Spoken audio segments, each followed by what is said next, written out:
Welcome to Kefi Souls. So today we will do the preparation for step 4 of Surya Namaskar. So come into third posture.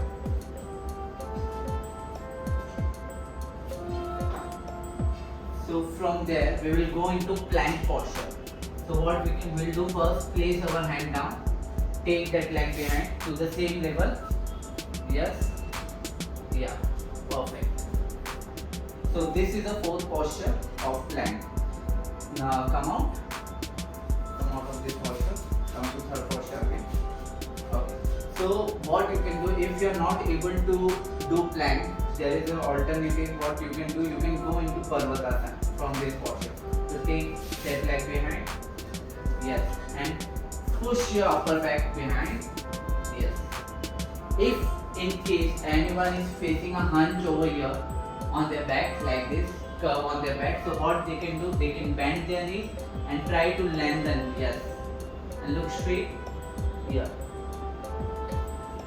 So this is how your back should be completely lengthened in Parvatasana. Okay, if there is a hunch on your back, then the posture is incorrect. Okay, come on.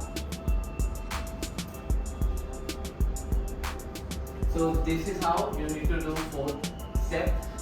Plank is a step which I suppose everyone will not be able to do it. So what they can do, they can always go into Parvatasana instead of plank.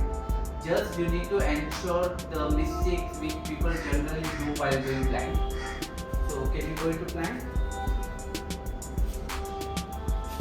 So many people, what they do, they generally take their hands, palm are not in line with their shoulder. The shoulder is behind the palm and this.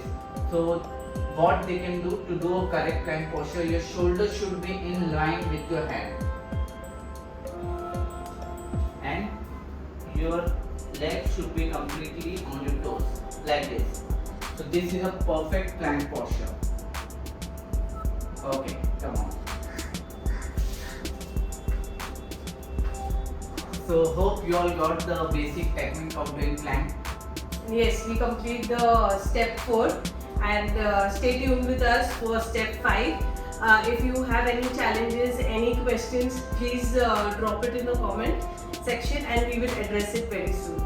Thank you very much. You.